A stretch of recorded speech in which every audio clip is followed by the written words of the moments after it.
Yeah, so I'm Anssi, I'm a graphic designer and as a guest here to share. Well, I'm Erens, yeah, you heard it. I was originally born here in Hasselt. I'm the founder of Greno. I don't know if you know the company, design company. And then I started another company, Pure Sang. And I started another company, Too Many Agencies. And the nice thing is that Pablo and I go so far back because he was my trainee. Really? And he stayed, and his girlfriend stayed. And so I'm very interested in what he's doing now at the moment with the school, because we had a talk like some months ago, because I'm also setting up a school, but a complete other way. Also an art school, but for people with no chances and no money, and who never thought that they would become a designer. It's a complete other way than this. But honestly, I'm very jealous about this, because this was my wet dream when I was a student, because I don't believe in design. I'm sitting here as a designer, but I don't believe in it. But this is for later, no? Okay. Cool. Anssi. Yeah, so Pablo approached me, and then as I'm a Finn, I'm a boring and pragmatic person, and then the theme for today was what is design. Maybe it wasn't a theme, but that was what said on the papers. So I made a like a presentation even, because I don't really like presentations, but I think it's easier for you to have something else than to listen to me talking some stuff. So I tried this kind of like a I think we can use it as a basis as a discussion, or please interrupt. But like this, I don't know if it's Picasso or somebody who said that if you make a painting, it's more important to what you leave out than what you put in. So I tried to take out elements about what is design and come up with some kind of manifesto that what would be for me somehow triggering or interesting about design, because design is like art. You can go on for hours like what is design. So Yeah. I just But when you say art, and then it's not design. yeah, but that's here we about go. The chicken and the egg. Yeah, but or what is you know. So I try to pick something that I think it's that's not moving. But I'll try. It's working perfectly. Yes. So that's Finnish for hi, like a informal like a. But it's also moi, so I think it's appropriate to start with this one. So that's my name with all the beautiful dots. And yeah, that's the name. And actually, It's like your brand. sorry? Where are you from? I'm from Finland. Yeah. So the first name is actually, I think it's from Anselm, the German name, and the latter one actually is like your hair. So it's like a curly. It's a 1700s Finnish name. Don't ask. So I'm a 40, and my official title is.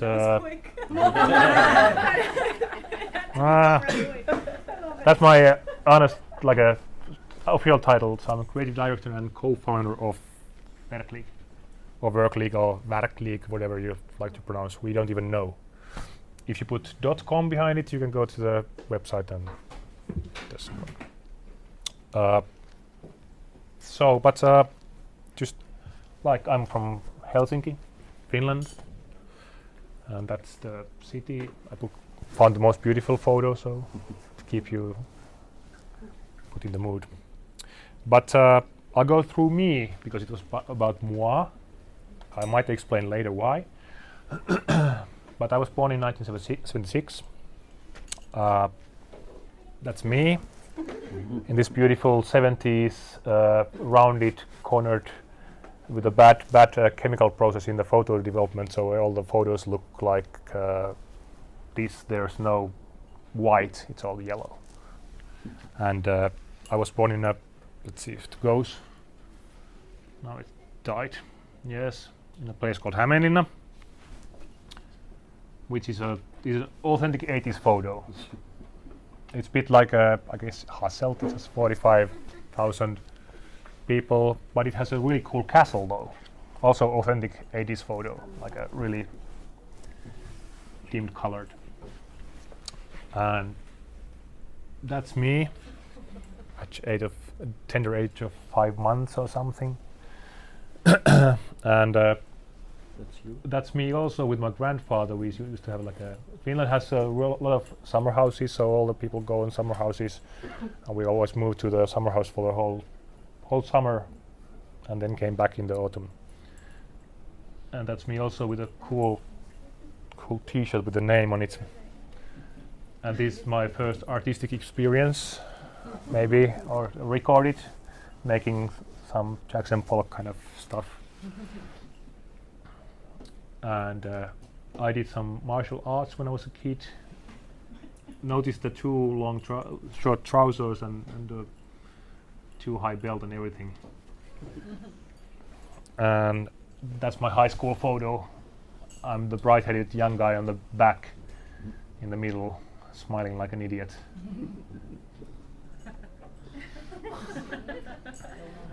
These are always so awkward. It's 92. You can also savor the dress code of the other people. Luckily I'm behind, so you can't see my clothes. So in 97 I went to design school, which was in a town called Lahti, and that city's signature dish is the meat mug.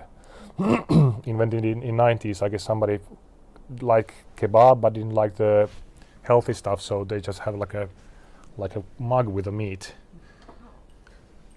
It's a crude place, but I studied graphic design. Actually, I'm still an official student. I graduated in 2004 my BA, and since then I've been a master student, and I'm still in Aalto University as a student. So I thought there was a limit of 7 years. there was, but I started before they Ah, changed, so they can't really kick me out. But I'm planning to finish one day. And during the studies, I met my wife. Here, it's the official wedding photo where I'm trying to dump her in the ocean, maybe, I don't know. And in 2008, me and my colleague found this company called Werklig, and that's the partner's posse, also an old photo. Then I got kids. That's the youngest one. I'm looking rather tired in the photo for some reason. And here are my kids at the moment, all sleepy. And now you're wondering like,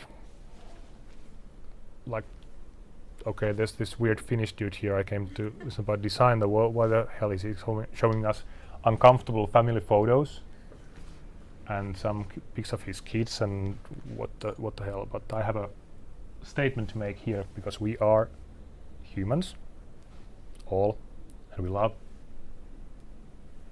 a good story. This might not be a good story that I told you, but it is a story anyways. So as I have these nice photos about this from Space Odyssey. So I have like cavemen doing some stuff, but it's pretty close to this kind of campfire thing.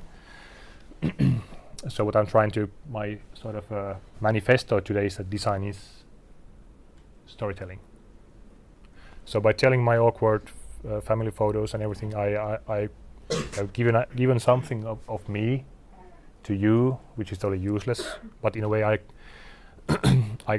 can connect, or you can maybe connect to me. The vision I have given you, or the storytelling I've done, are made by the words and pictures I have chosen, so it might be totally false. I might be just some different guy. So, but these are my choices this time. So, and about the timeless of the storytelling, that's Shakespeare. So, I think he's still the most known, or his plays are being played all over again because of the good stories. I don't know. I heard a story when I was googling for the image that this might be a picture of Shakespeare, but it might be that he looks a bit different. Who knows? But it doesn't matter because the stories go on.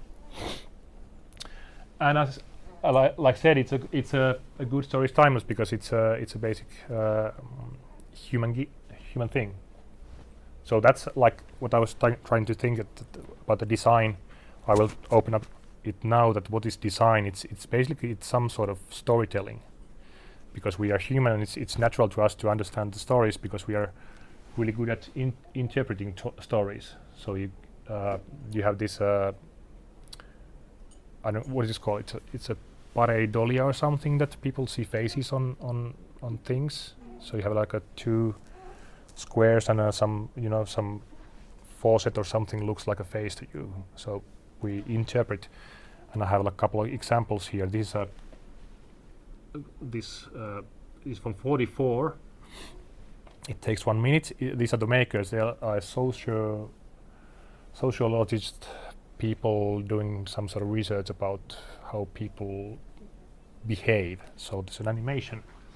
Let's see if I can make it work. There's an arrow in the picture.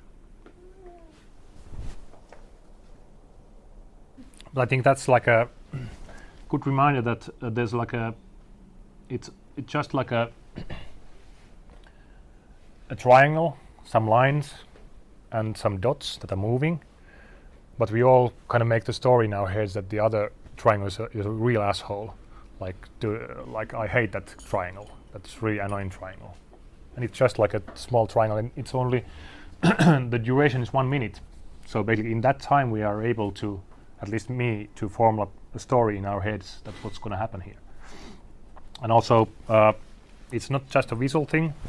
See if I can go forward in this weird mechanism. Yes, this is in question mark because there was a doubt if this is actually Ernest Hemingway's quote. So there was an you can read on Wikipedia like the shortest kind of novel in few words that tells a story, and this is said to be his, but it's questionable whether it is. But just 6 words, and you can sort of make the story in your head that's sort of masterfully made. So it's about like creating emotion, but this is where it becomes tricky because it's they're all related to experience and culture. So the easiest example is like a gestures.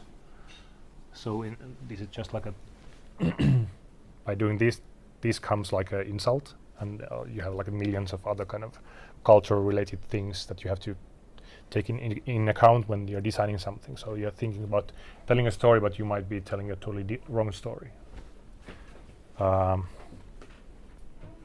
This is also an example. It's a traffic sign. Those who drive know what it means. Other ones, maybe. If you take it to some jungle, who knows, who cares? Or logos. You have, everyone knows, okay, Nike, and that represent just do it, and you have all the stuff, but if you see this the first time, it's nothing. And I've scrambled some of our own work in the between. So this project we did for the Helsinki City Museum, and that's their new symbol. There's an H and a heart because they had a tagline that everyone has a right to fall in love in Helsinki. So if you know that, you see that, you can sort of connect because it's a universal sign language. Naked Guys, a client also. It's a whiskey distillery.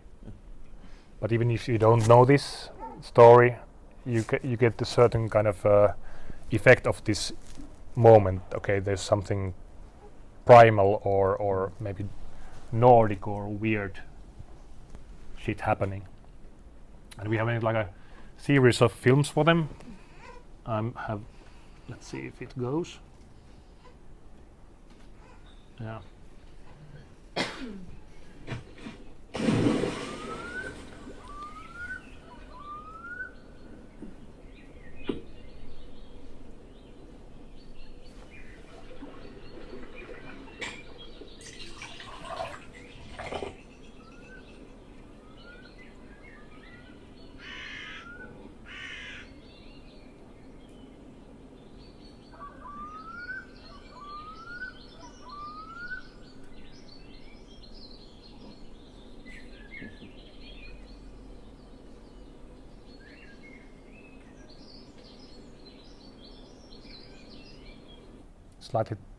Just slightly nicely too long.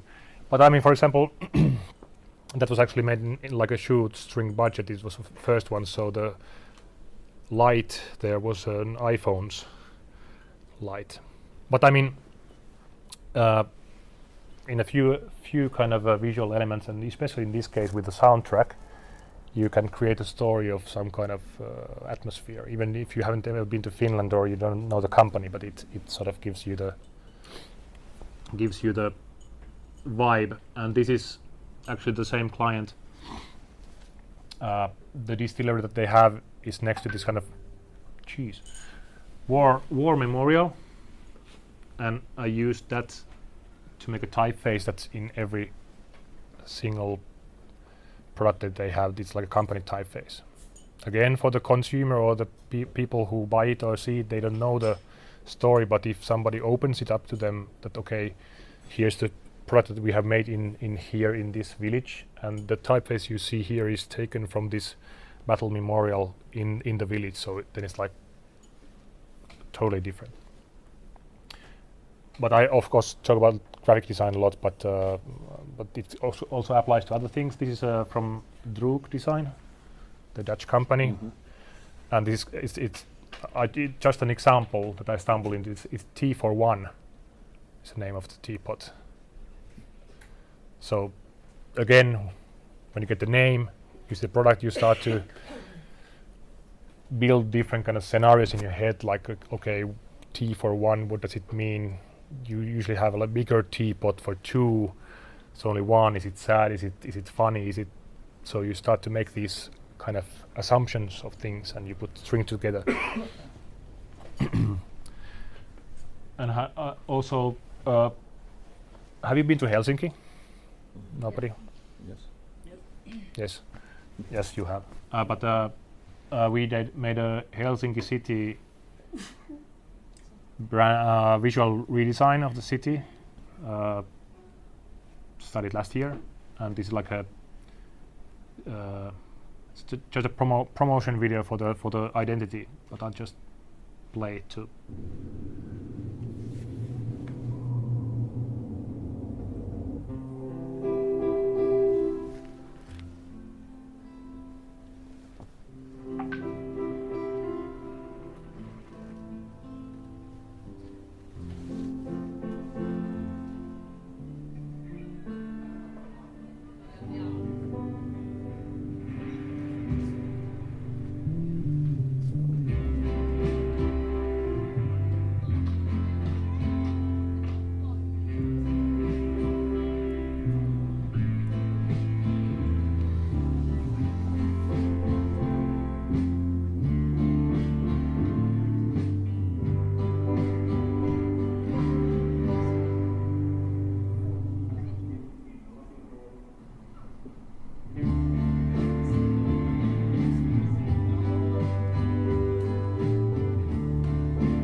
So basically, you have a logo. You have a that changes. God damn it! And colors, some forms, some moving image that is shot in a certain way, using only the ambient sound, so all the glitches and no filter stuff is there. And you haven't been to this place, but this also, even though there's no plot, it gives you a storytelling aspect to the place. So it's about creating an experience, and this sounds funny, but I mean, design is quite simple. The world is complex, so basically, if as designers or artists, the job you are doing is not actually, it's not very complex. So you're finding a visual or other solutions, but the point is that simple is not easy necessarily. And the key to this all is empathy, or if you're a visual designer, it's more like a visual empathy. So being able to understand what people feel, and the difference between just empathy and sympathy are that which is crucial, that the sympathy is understanding, and this is the classic diversion. So if you hurt yourself,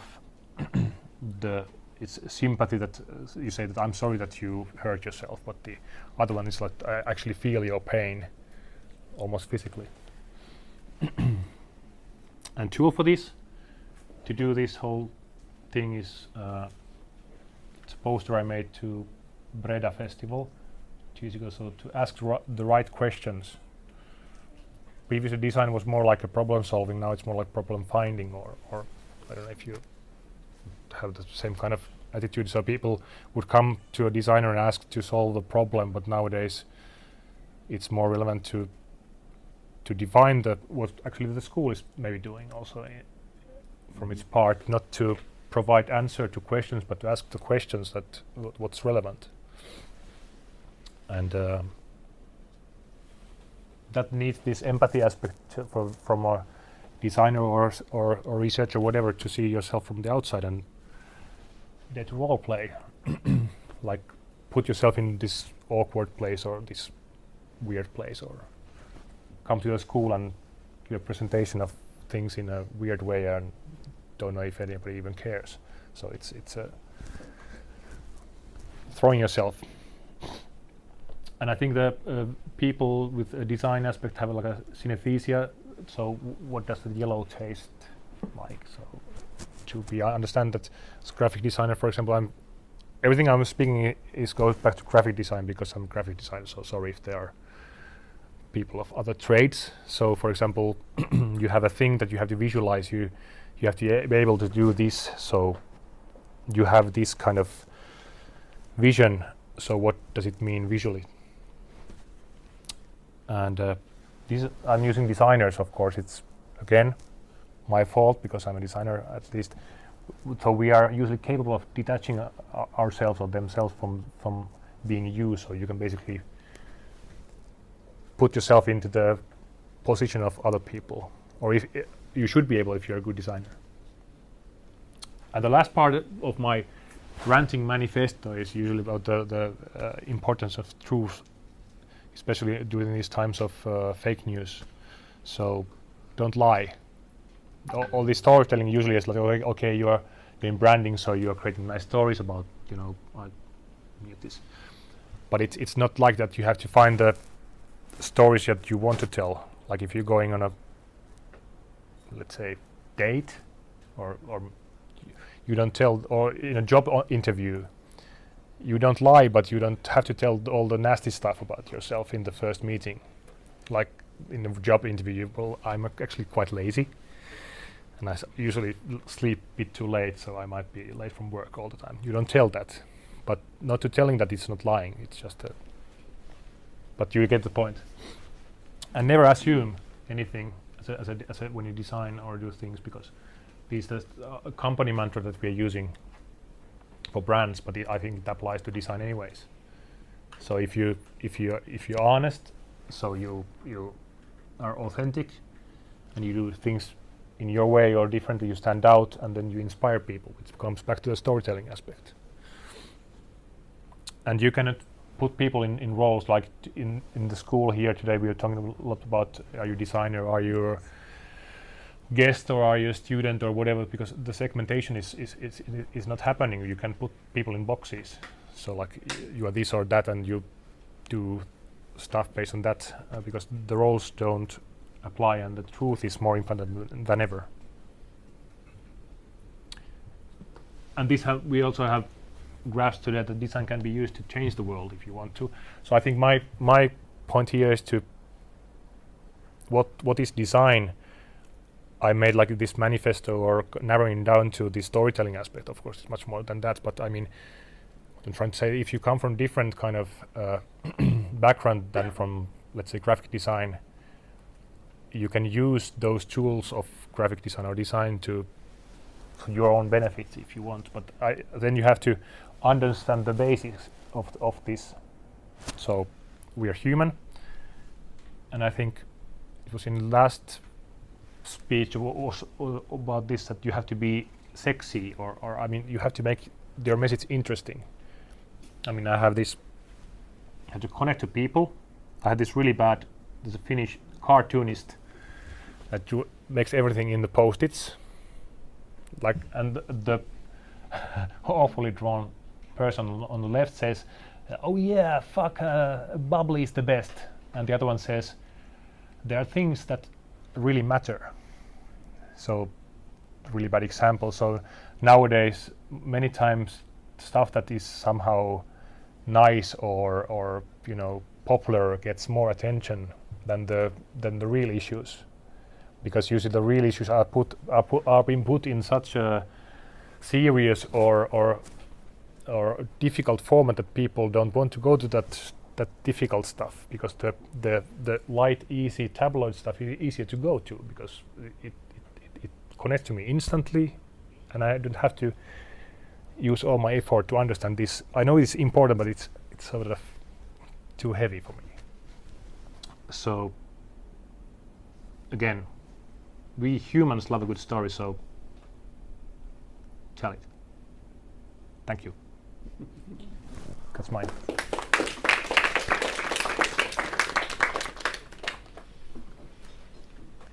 Anssi, when we were discussing earlier, like half a year ago, you were saying, I'm starting to doubt on design or on my role as designer. Yeah. And this came obviously because you also had this paternity leave. Yes. And how was this of you stepping out of the office and looking at design or what you were doing? What did it change? I think it's the same, like like I said, what I'm trying to do, because this is, well, storytelling is only one of, but I had to make a manifesto of one angle.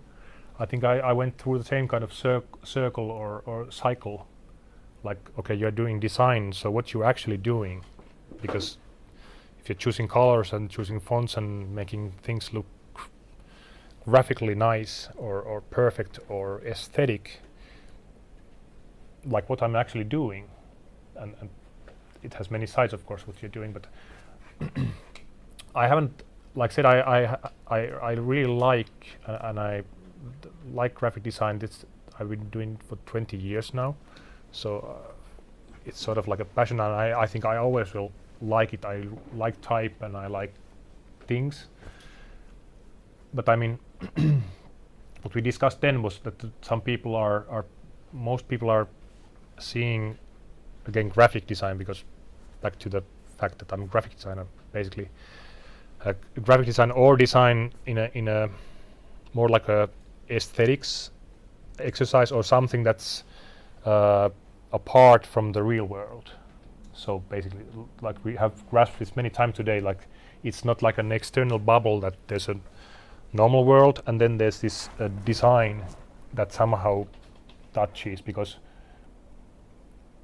it's just like somebody mentioned already today that it's a tool that you can use to enhance the real world, or to communicate in the real world, or make a difference in the real world. So I think my frustration was a lot about that people, to make it somehow a stupid example, people spend numerous hours of thinking about what's the best font for this, instead of thinking at all like who's gonna read it or who's gonna see it. Does it really matter? Or yes, it does, but they are just seeing they have like a 50 typefaces that they aesthetically are trying to find the one that they like, not that what impact will it make when it's launched. So I think that's like a long and curving answer to your question. I got frustrated that people in design are so focused on design. So it's like a self-propelling thing that you do design for designers. Has it nothing to do with your age? It might when have. When you start, you think like I'm gonna be like inventing the new wheel, Yeah. and 5 years later you think like I'm gonna change the wheel that it's better.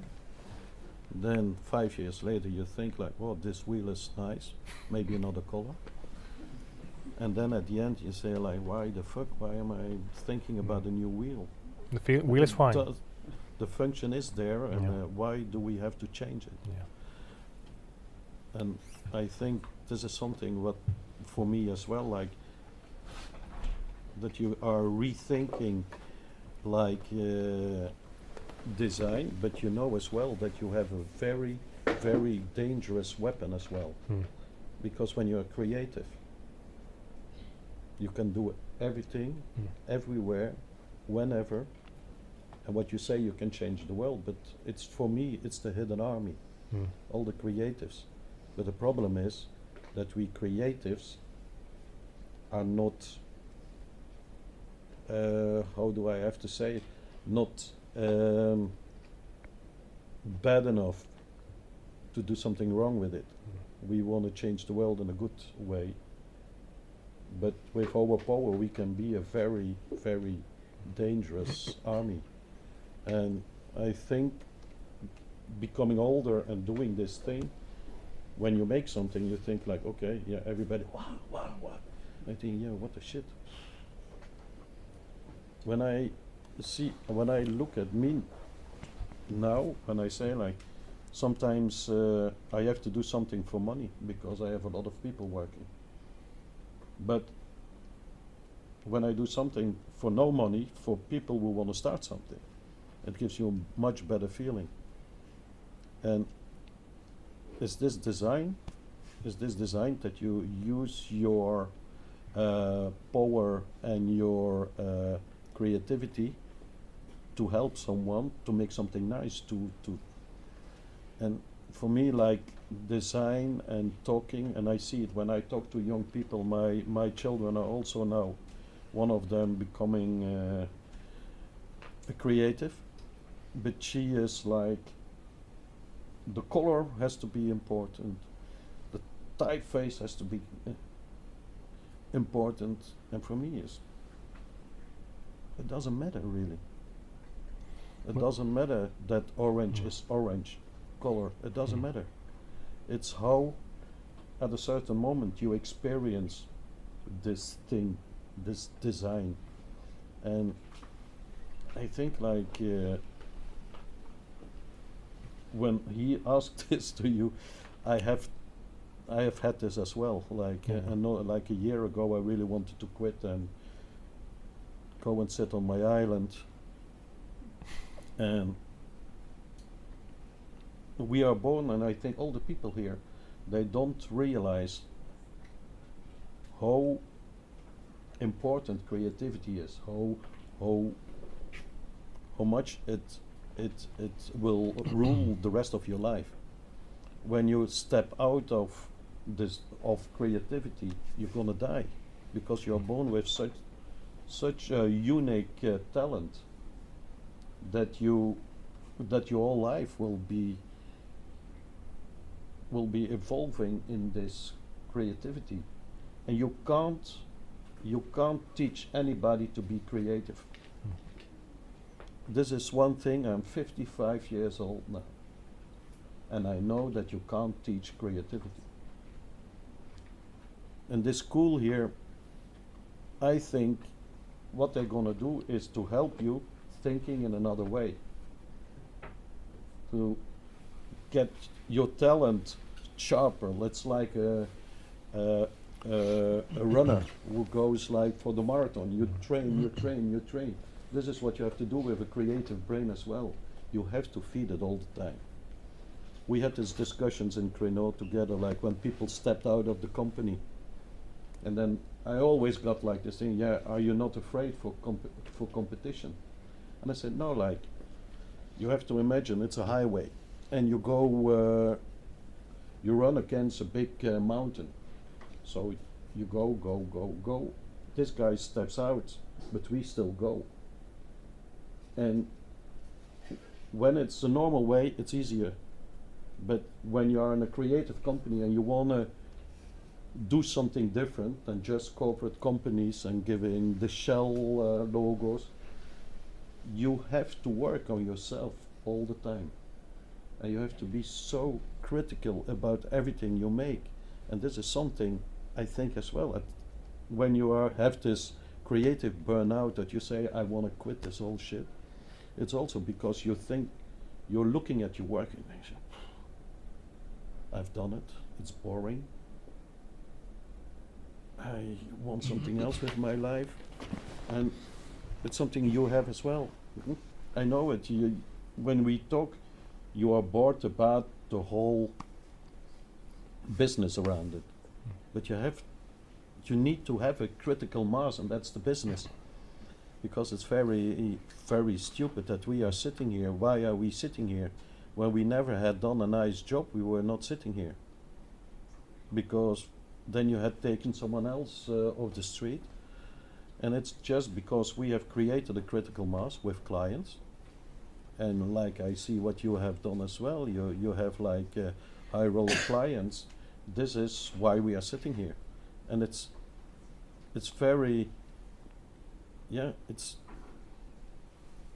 people look at you, you're a good creative when you have done like the nice projects. But it's not true.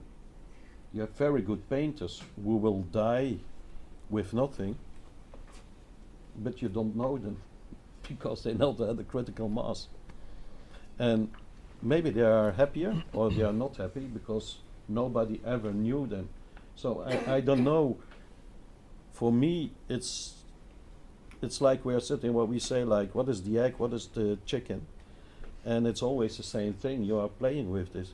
But for me, my only thing is why I still in this business is because of, for me, I have a plan in some years, and this is giving my talent to the young people. Because I think that we, the older creatives, we are so lucky with what we have, and we have to give it further. And this is also what I think what's happening here in the school. I'm thinking one step higher. It's like creatives with really big agencies say like, no, and we're gonna go in the school. We don't get any money, we don't get paid. We just do it to give this back to all these young people. Because the schools at the moment, sorry, I heard the schools where you all have been sitting. I never did any school yet. I've been sitting on a school for 6 months. And then I said, like, I know everything. And I've been teaching on universities, everything, without any paper. The only thing I have, I'm a lifeguard.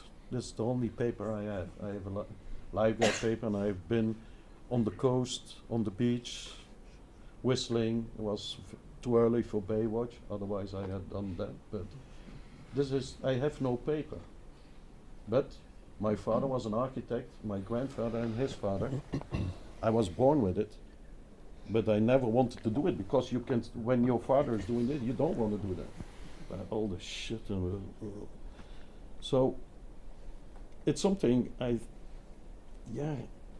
it's about creativity. You are born with it, and I believe that it's the community who has to look and search after creatives, and like you're doing here with the school. When I was now like this age, I would say pixel school, fuck this and Lucas, fuck. This is no school for creativity. What are you learning there? You get a frustrated teacher giving you some lesson. You have to go immediately into the real world, because otherwise you get already burnout before you end your school. But sorry that I interrupt you. No, no. No, but it's It's a discussion. yeah, no, it's for me. You wanted to step out of it. I completely understand. I wouldn't be. I think I have no problem with the design business or with the jobs or anything. I just got like a. I feel that there's a lot of loss happening because you don't see the big picture or the actual motives or what you can do, because you're concentrating on like really small things. Like you're basically, if you're painting a space, you're concentrating a lot on the brush, like what kind of brush I'm using. So I think that's like I don't have this kind of burnout dilemma yet, so I'm happy with working. So but I mean, a lot of resources are being wasted. And I mean, in an aspect of social design, what I was trying to tell with this, like to fight the game or win the game, you have to play by the enemy's rules, or you have to. I mean, you can utilize, let's say, branding, or you can utilize graphic design. I mean, I've been when I was younger, I was always really actually still, if you have like organic products, or if you have like let's say, well, organic product is a good idea. When they started to come, all the organic food looked like some, hobo has designed it with Word, and the production was awful. It looked like it's like a second class product, like really amateur kind of like. And then they're like, "These are really good thing, and why don't people buy it?" They don't buy it because it's not sexy. Appealing. That's so. If you want to fight the game, you have to understand that there are certain rules that you have to learn to utilize. So I think that's my frustration, that the power, like you said, it's a weapon. It's not being used in the way that you could use it. Yeah. Like in social design, like you're doing. It's a great example of how to, use that kind of design methods or things that interest people. Like this stupid post-it cartoon that even you have the greatest cause, and it doesn't trigger you, or it looks like shit. It's gonna be covered by tabloid news and all that kind of stuff. So I think that's my, and especially if you have less experience, I think, of course, and you love, it's like a craft. It's like a. I've been thinking, if I would be in Middle Ages, I would be some sort of woodsmith or carving. You love to do the the typography, and you love to do things. So it's like a trap, or it's like luring you to, please look at all these details.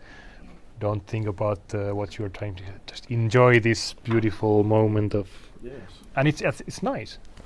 But also ego building. Might be, but it's also really therapy kind of. I have a really bad. I'm really bad at ego stuff. I tend to be. I made this. Sorry. So I don't find it. It's more like a Finnish awkwardness thing. So if somebody, I have this problem that if I do something and it wins an award, I'm like, I don't want to mention about it, because people come and say congratulations, like, don't give that. It's uncomfortable. Just doing my job here. Yeah. So. Yeah, but I think I'm sure, like when you are young and you start, you want to win awards. And older, of course. Yeah. Of course, you want to. those who would say that the awards are useless, well, for me as running a design agency, they are really important because that's the only PR thing that you can do to show your get work. stuff in the. So that's like again, like you have to have to adapt the rules. So even though if you hate the awards thing because it's kind of stupid, you send stuff to some awards and then there are people like watching, and I've been on many juries also. So you basically it's a beauty pageant competition if it's at its worst. But I mean, that's I think a good example. Not to send stuff in competitions or participating in competitions would be stupid because you have to play by the rules. So you use that platform a bit like the structures that you mentioned. I'm getting back to your stuff all the time. But I mean, like you have scaffolds that are ready, so you use those and you put your like a mole. You put your stuff, the better stuff in there. It's the way that. In Finland, all the small design agencies hijacked the national advertising awards. I mean, because instead of having additional like awards for design, because the old system was very much like advertising stuff, like 10 years ago. But then the small agencies started to send their stuff into those categories, and suddenly. Nowadays, if you get like an identity category, they all come from the small agencies. So but in our business, it's less important to win awards. The awards in Belgium are also. Yeah. The last awards I was in bed, so they called me. Yeah, you won an award. Okay, I'm sleeping. And then an hour later, yeah, you won another award. Yes, okay. I am not interested in it. You know it all the time. I was like it's not about the award. This is something at a certain moment. There are two people coming and have a look at your work, and they say, "Oh yes, we love it." I don't know about graphic design, but they know like 3D and interior, and it's stupid, really. It is, but it's again. I think if you enter stuff in awards, it's not that the goal is the award. It's like a stepping stone that if we get this award or these, we can then do something else. This so is that's what I was explaining before, like this critical mass you have to create. But you have to play by the rules, but at a certain moment you don't need to play. I was telling you, like, we don't pitch with our agency. We don't pitch. This is something we say, like when a client say, okay, yes, you can be lucky you're invited for this project. I say, okay, nice. Yeah, and this agency too, they are really good agencies. I would go with that one. Bye, and I leave. Like, we don't do any pitches because I think first of all, I want to do a pitch when everybody gets like already like 10,000 euros. Because for 30,000 euros they have 3 different projects.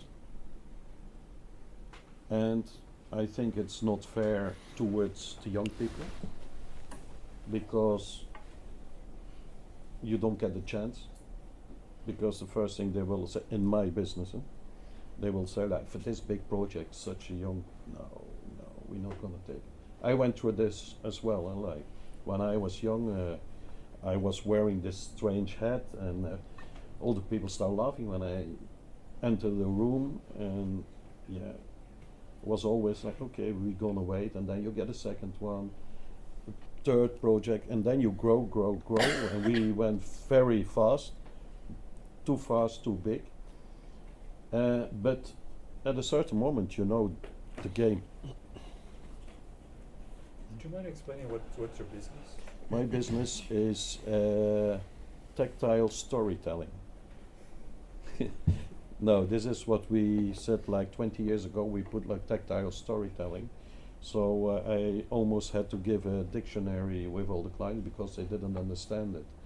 So we say like what we're doing, it's like a client, we do everything what is in 3D, like when you have to sell this bottle in a shop, we create the shop, everything around the product. But at the moment we're doing like from the not typographics, but graphics. We design almost everything till the finishing product, even clothing for hotels, everything. Like we Retail. go through, Retail. retail we did as well. We do still a lot, but the most things we do is hotels, bars, clubs, restaurants all over the world. And it's an interesting business, but it's big money business. And not me, really not me, because I always try to have a company who was like lean and mean. We wanted to do just something different, and then suddenly we were with 100 people in Hasselt here in the company. And then I started the other company, and suddenly I was with 40, and I wanted to stay with 4 people because my clients were too big. And then you have to rethink everything. And when you do a hotel with 240 rooms and all the things, restaurants, you need a big team. But my teams, they are small. I have 3 teams. One in Amsterdam, one in Barcelona, one in Antwerp. And we are not more than 6 people in each team. And they are all independent. So now we can react as a big company, but our turnover is as big as my competition with 30 people on the pay list. But it's just rethinking everything, and I think today, like every creative person is an agency. And I think you have to put the brains together to come to a new result. And not like, I don't believe in agencies where this is the boss and these are my creatives and you all have to follow. I don't think this will be the future. I think our business is gonna change so dramatically. You see it now as well, like people from Hungary doing the 3D for the people here in Belgium, and then you have a Chinese guy doing this, and you mix everything together. So everything will be changing. I'm 100% sure that we don't have like an agency anymore in 20 years of this. And I think also there will be the function of the schools. I think like a school has to operate as an agency and not as a school. That's your idea of your school, right? You want to create a school targeting non-designers, or non-creatives. No, creatives who creatives don't know that they are creative. Okay, and then turning business into this thing. Yeah, it's my idea is like I see around me happening lots of things, really cool creative things, but you don't find the guys who are doing this. And then you finally find someone, but it's a guy who has just did something, but his parents, his friends, nobody really see him as an artist. I do. I can see on something that it's good. It's because we are trained for this 30 years. You can see that someone has like the feeling. And my idea is to pick up all these guys, put them in a school. But the school is an agency. Everybody get shares of the agency, and we do like commercial things, and the money will be spread by all the students. But the students don't get the money. They only get the money when they leave school after 2 years. I still think 2 years is too long. When you are creative in a year, you can know the job. And then they have money to start their own agency or to be able to buy the super duper computer you need. But I want to work more like that, but everything you do in school is the real world. And you will also can discuss one day like, okay, we didn't earn money on this job. Why? How many times did you make no money on a job? This is the real, this is the real life of creators. See my bank account. Yeah. Sorry if I'm questioning this, but aren't you replicating the same structure that you are complaining about? Hmm? Aren't you replicating the same structure in which you're complaining about? Mm. about design and about the things that you don't believe, and then you're going to create school/agencies for people to have their own agencies. But no, I think you get it wrong. I want these people who will never be able or are not supported by the family to do something creative. How many people here where the parents say, "Are you crazy? Are you going to be an artist?" Yeah? I think everybody heard it. Yeah, you're not going to make money with being an artist. And I want to make it possible for those people. And this is what he says as well. You have to play a certain game. You will always have to play a certain game. Even when you're a one-person agency, you have to play the game. But being able as creative, putting like all our talents together to get these young people a chance to start their own company, because it costs money to start your own company. And where do you get it when nobody believes in you? I think like learning immediately into the front row of the war, on the front row of the war, this is the way to really learn the profession, the dirty things of the profession.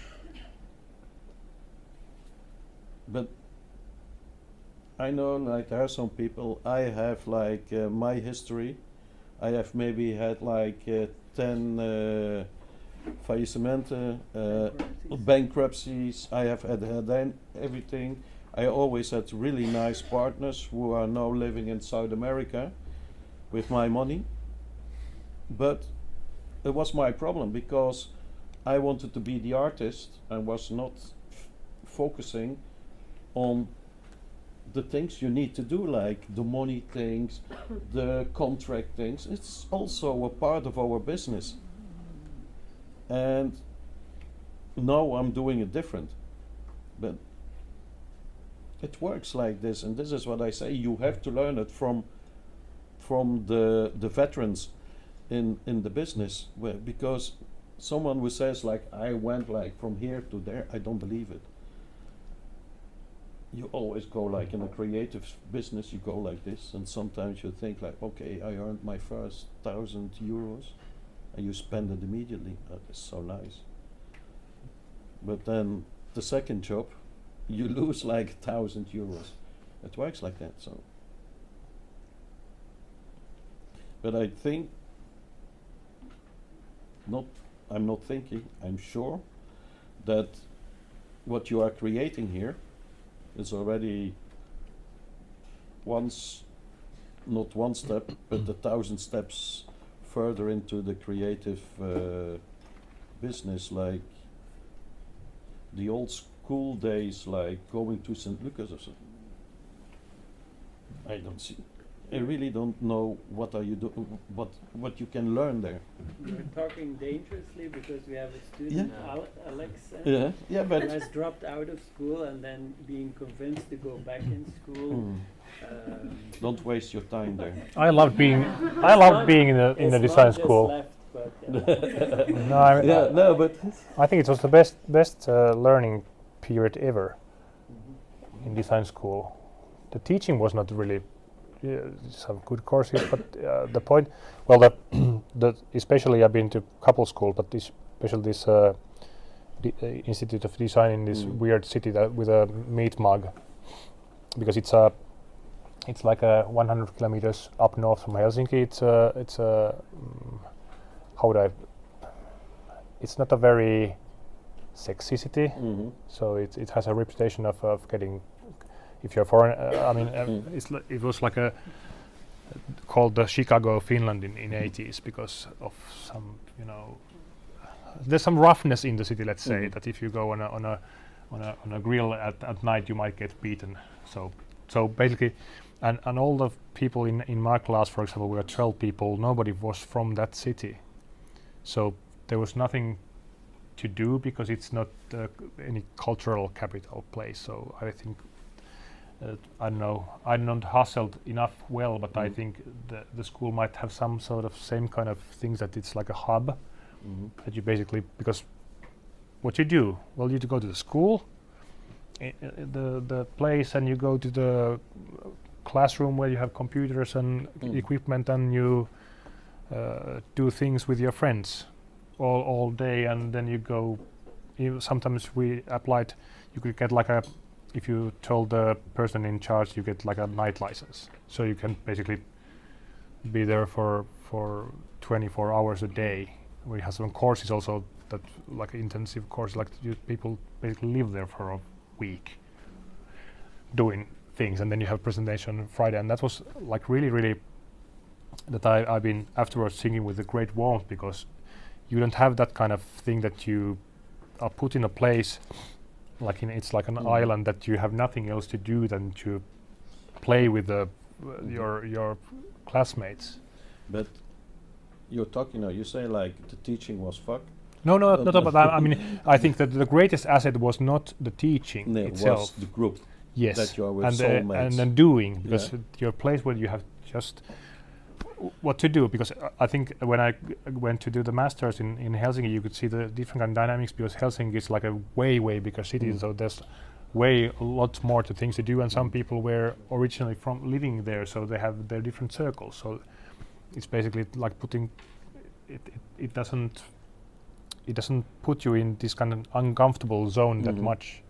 But so teaching is always not good enough. I mean, if you ask any students, they always complain about courses. That course really sucked, and that was okay, and that was because there's a lot of expectation also always that when I go to this class, I'm gonna get this super information and I'm gonna be so happy, and then it's like. But some courses, I remember some courses like years after, when doing it was like, but afterwards, like after years, you still go back and now, man, that was a good course. I still remember some stuff. Yeah. Can I say something? Yes. You know what? I think bad experience are experience anyway. You know, so sometimes having a bad feeling towards your education also make you wondering what kind of education suits you and what kind of change you can apply in your everyday life in order to get a better education or to create a better education, you know. So I think, of course, everyone is complaining about school. It's natural. Since very young age, you want to play in the garden, and then your father say you have to go to the school, and you're not playing anymore. Like, of course, there's a lot of common shared experience behind these metaphorical plays. But also from my experience, I learned that what I don't like, it's a place for change. It's a place for be creative. It's a place for ask myself what I can do for changing the state of the things, you know. So because you're talking about a lot about experience, and experience are of course powerful, but not just sexy and nice experience are powerful. Yeah, of course. They don't have to be pleasant, but I mean, it has to be. By saying sexy, I mean that something can be really. We can think about easy thing like some photos that have changed the world, like this little girl covered in napalm in Vietnam. So it's not pleasant, but when you see it, it makes a change. So it of course it doesn't have to be, but it has to be something that it relates to you. So we yeah. can also question the visual society we are living in. Yeah. What kind of change makes a picture like that? People behave differently the day after. Yeah. I think so. It's an emotional change that you feel more empathy. What is happening so far from you, and it's the same feeling that when you see the newspaper, or you see what kind of shit is happening in the world. But then the day after, you are a different person. You behave in a different person. 99 times, no.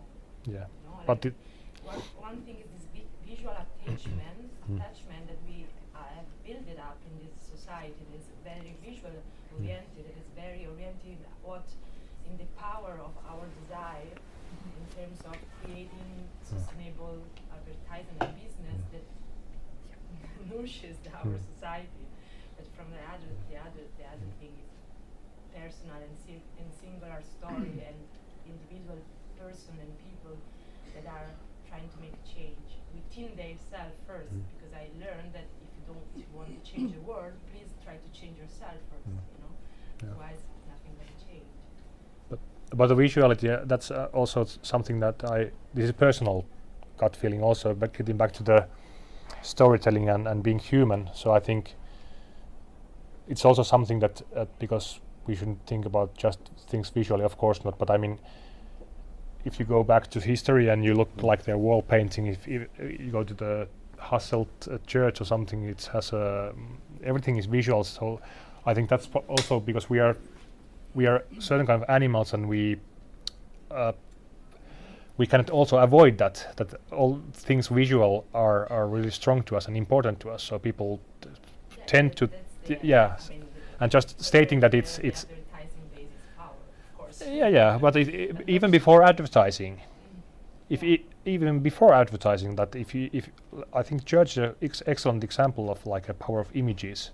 Yeah, another center of power. Yeah, of course, but I mean it because it what else kind of because this when it comes back to human basics, like what other kind of mediums there are to have an impact on people than visuals. Oh, well, there's a lot of. Sorry if I say that. Yeah, but I mean like There's a music is good. level where I can put music as well. Yeah. Drugs. A lot of art manifestation. Yeah. There's a lot of ways to. Of course they are, but I mean as powerful. I mean that's Not it- just it's the visual impact. Yeah. That matters in life. but it's seen that why there is so much visuality is there, because it is the most effective way of to put on people. Of course, I think the most powerful is smell, because you get a certain smell, it can take you directly to, because it bypasses some things. So if you have like a certain smell that okay, this smells like my grandma's house, it goes directly. But to get that smell to, like, let's say all the people, it's impossible. So I think that's why we are so visually oriented societies nowadays, because it's Well, I had the feeling at least that the society we are living in is made by a overloaded of experience. Like experience are very, very too much considered as like the brick of society. You know, we are craving for experience. We need experience to feel alive. We need experience to feel gathering. We need experience to feel belonging to some kind of community, tribe, family, kind of circle.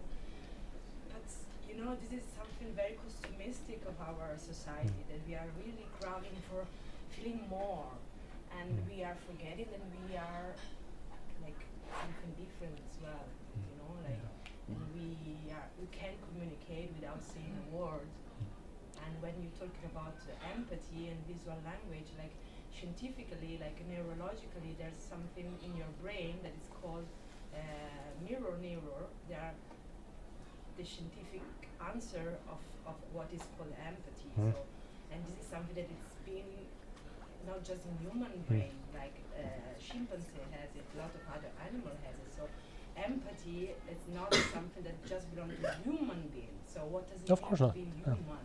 Yeah. I mean, what is the meaning of humanity, or what is the new meaning of humanity? I will be curious to discover, you know, because also we are in this kind of moment where we think like the human presence of the planet, it's very massive in terms of we think we deserve to be the privileged species on this planet, to live it and use it and consume it, but it's not really like that. You know, we are discovering that it's not like that. Our perception is just that narrow. So empathy cannot drive the world, because it's already, it's just like adults that you want to point it out to create a kind of framework in a certain industry, in a certain way. The world is managed financially, you know, but it's just something. Yeah, my interest is in this. I don't care what I don't know the industry or whatever money, but what I was trying to explain is that to me, like about the design, what is for me is interesting is the that it's not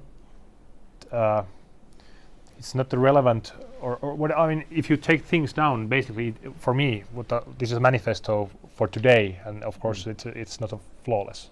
But I mean that everything is based to human communication of some kind, whether it's a visual communication or it's a verbal communication. So that I think that's my sort of what I was trying to achieve. That instead of thinking design as some loose piece that doesn't belong to the real world, it's to its core. It's about how to tell some kind of story. It can be like an arrow go that way, or it can be more complex story of human to human. I'm questioning you. Why, in your opinion, we do need more stories?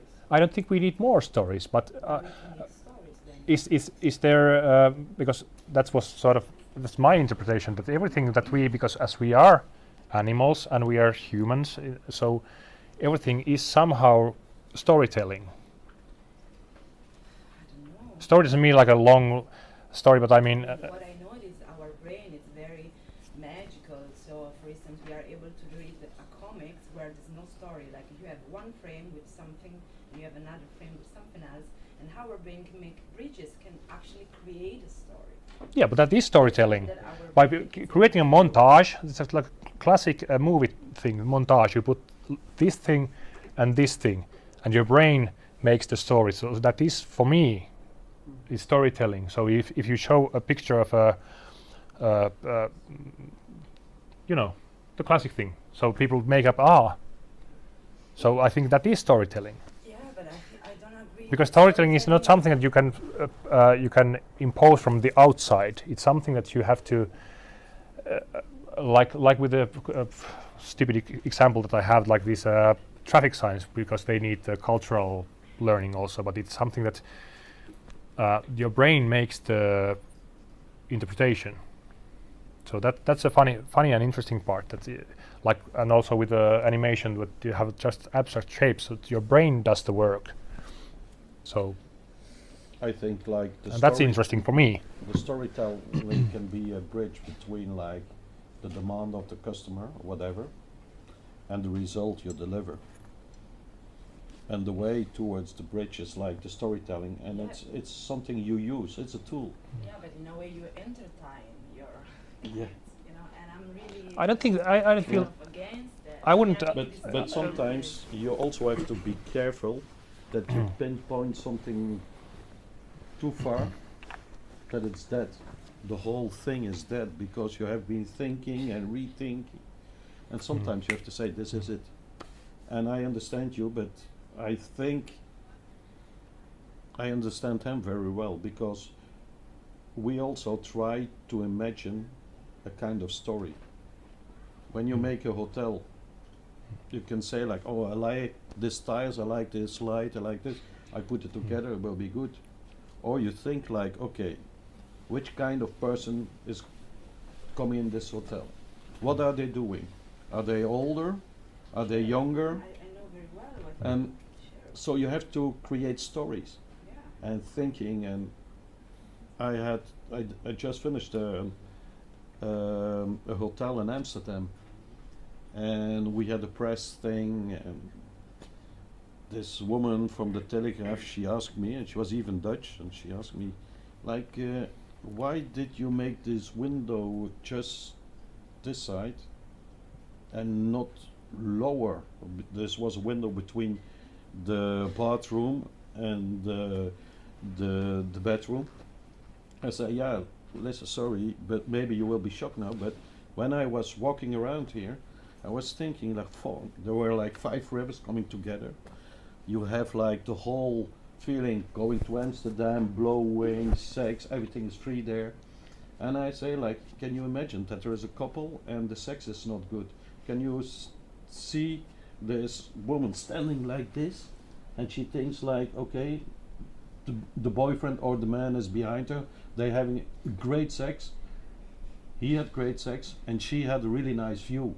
So maybe she liked the view and not the sex, but this was my story. So I told this, like, this is how we created this whole thing, and they start laughing.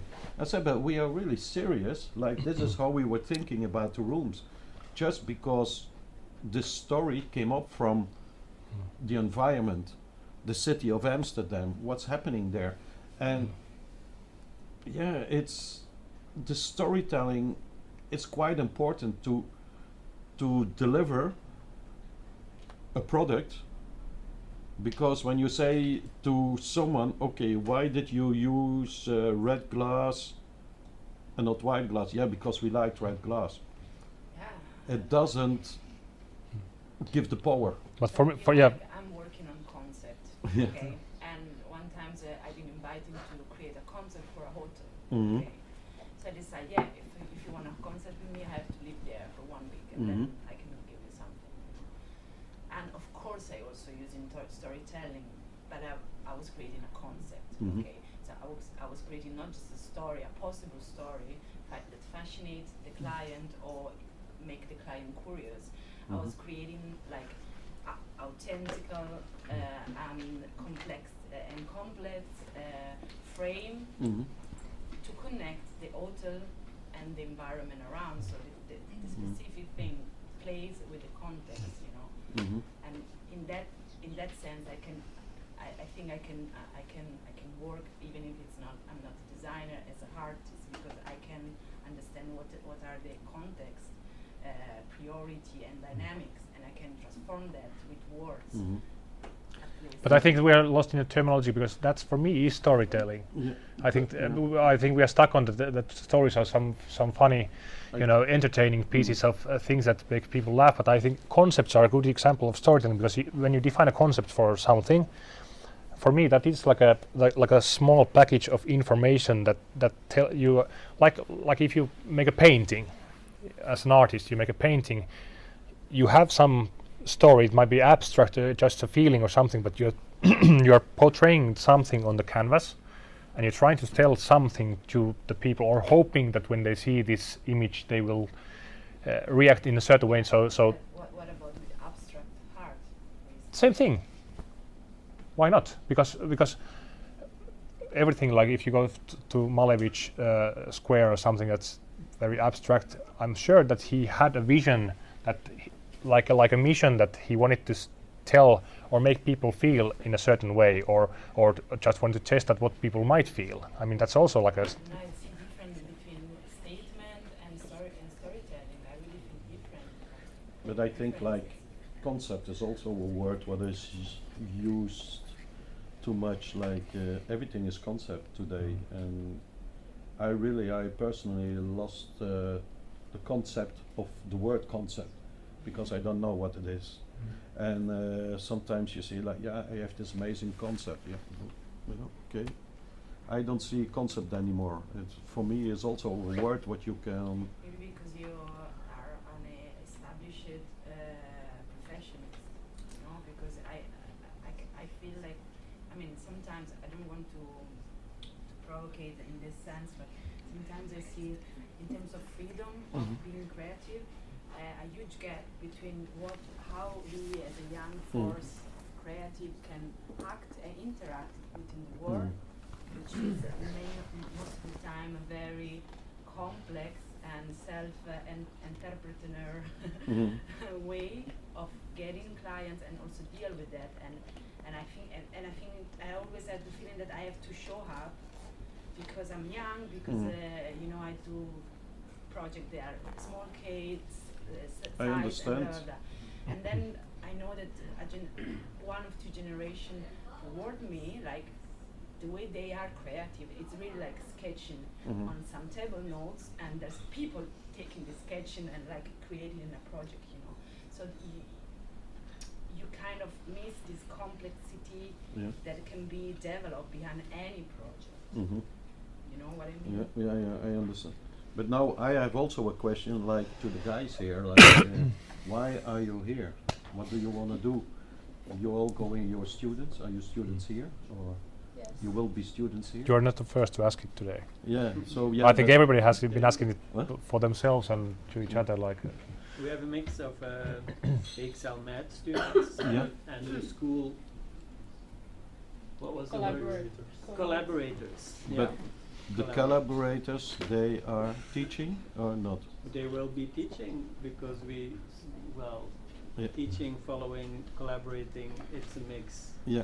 Today we questioned the word design like we questioned the word school yesterday. But Pixel is the old Lucas, no? Yeah, St. that's the old Lucas. Lucas, yeah. So you're still going to St. Lucas? And you come here? Huh? Mm. Yeah. Mm. Rachel, waarom zit je hier? Why are you here? Yeah.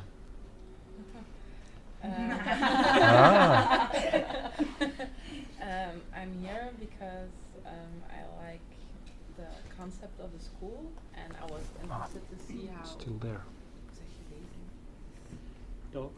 how the talks would be, Mm. Jeez. and the subjects, what forms design seems related to my studies. So I Mm. thought it would be interesting to hear different Mhm. opinions from Mhm. people, and yeah. But don't you think, like, when you get like this Walhalla of design, art, whatever, or give it a name,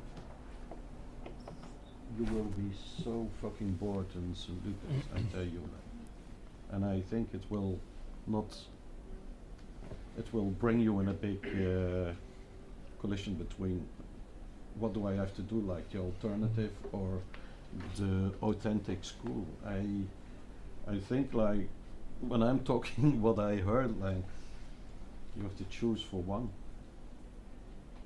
and choose for the real thing. I did both. I studied at PXL first. I did my master's there, and now I'm a resident at the school. Yeah, yeah, but you're not doing the two schools together. But they are also Yeah. Oh, no? Oh, okay, I thought like, No, we're just No, joining no, today. just Yeah, today. they're joining today. Yeah, we might be joining some other times, but you're After just this going day, for the never. For the talk. the talks, okay, okay. I thought like you would do like the two schools, so. No, no. But No, I but think this you have to do it, no, I understand when you say I go. but the school is not the school. Mhm. no, that's the point. The school isn't this. Yeah.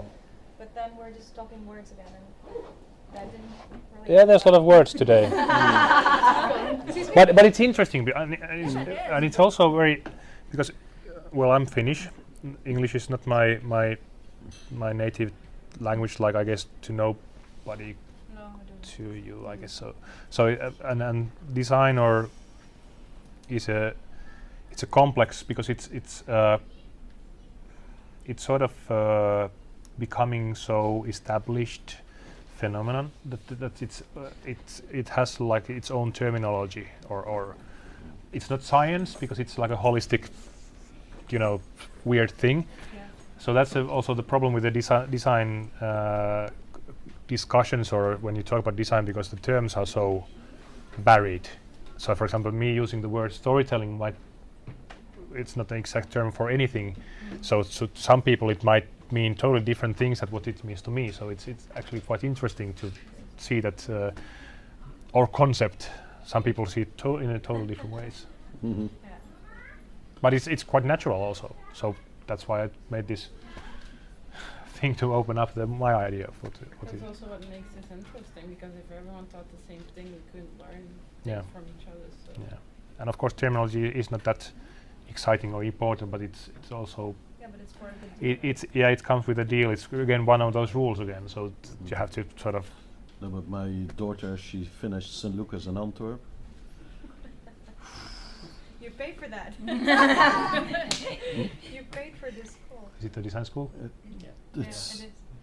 unbelievable. I heard, yeah. I had so many discussions with the teachers there. Yeah, it was like, I said like to her, like I had to be on school twice because they want to kick her out of school, because I said like when she says that this is wrong, you have to say, show me your work. Because when you talk like, and yeah, these teachers are not from this area anymore. Like they don't get the they don't know what the youth is working with today. Like I really, and I said to her like no, because she wanted to do another course. I stopped for a year, go traveling. And when you come back, and you still want to do something in this business, choose a school. But I think I found a school for her when she learned. She's perfect for this. And this is something what I want to say, like what I learned, like having 5 kids, is that you have kids who are not made for school. And whatever you do, there are kids, they are not made to sit in school.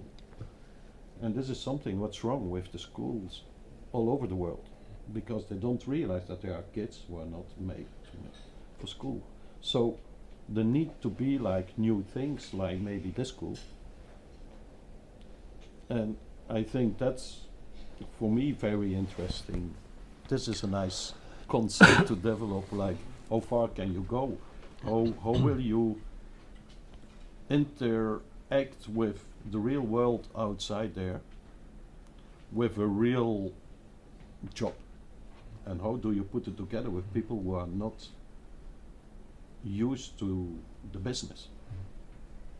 Because even when you do something, rethinking the city or the area here, it's business.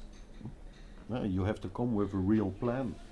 You have to come with real ideas. You have to work together, and it can't be like too schoolish, because they don't take it anymore. Because you're playing in another game now. And this is for me interesting to see how it will develop. So I will come, when I have time, I will come and join the colleges as well, because I'm very interested. The reason we are here is because of storytelling.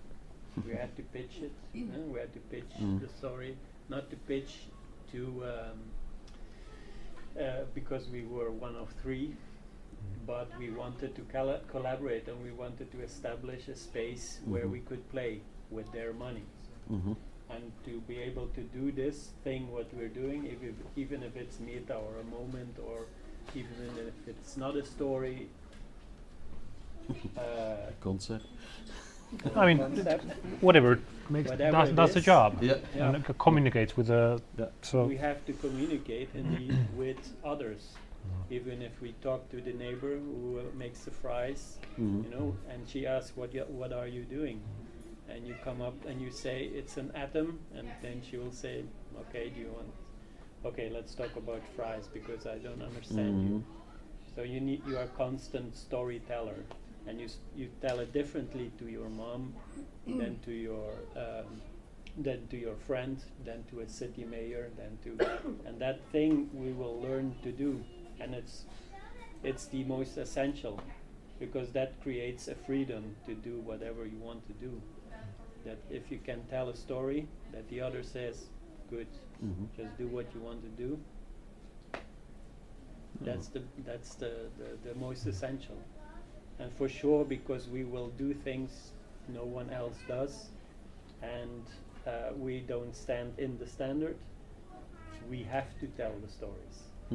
If you say, I'm a plumber, I'm gonna fix this, this tube, there's no story needed, it's just pointing and that's it, because you assume it will be fixed. But if you say, I'm going to make a figure out of this tube, well, then you have to start storytelling.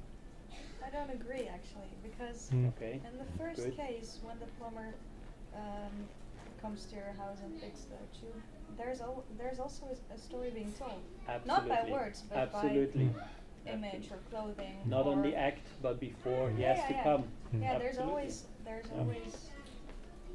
always storytelling. So whether it's- basically, whether yeah. it's with words or Yeah. without. It's in your head. You think now when the plumber rings the bell, Yeah. you vision in your head that he will come in and then this will be fixed and will be happy. So it's But it's also that because in every human or every animal, because otherwise we don't, every animal is a certain level of creativity.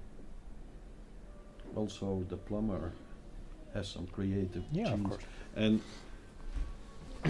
for other people, they are more, and then you come on another level. But then everybody is a kind of restricted creativity and an overflow of creativity. And this is maybe more that you say like, yeah, okay, this is story. Maybe it's storytelling. Maybe everything is storytelling. Yeah. But someone put it in a concept. Oh, now we are there. I like but I think that still the even further point is that to remember that, for example, I hate the term B2C, like Mhm. sorry, B2B or B, because yeah.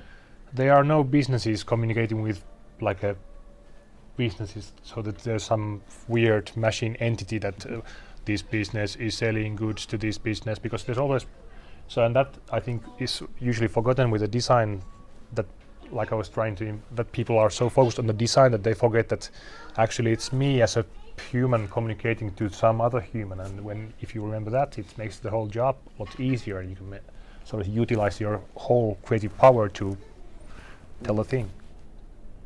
So We can go on hours and hours. On yes, Thank you very much. Thanks. Both. thank you. Oh, this one's on.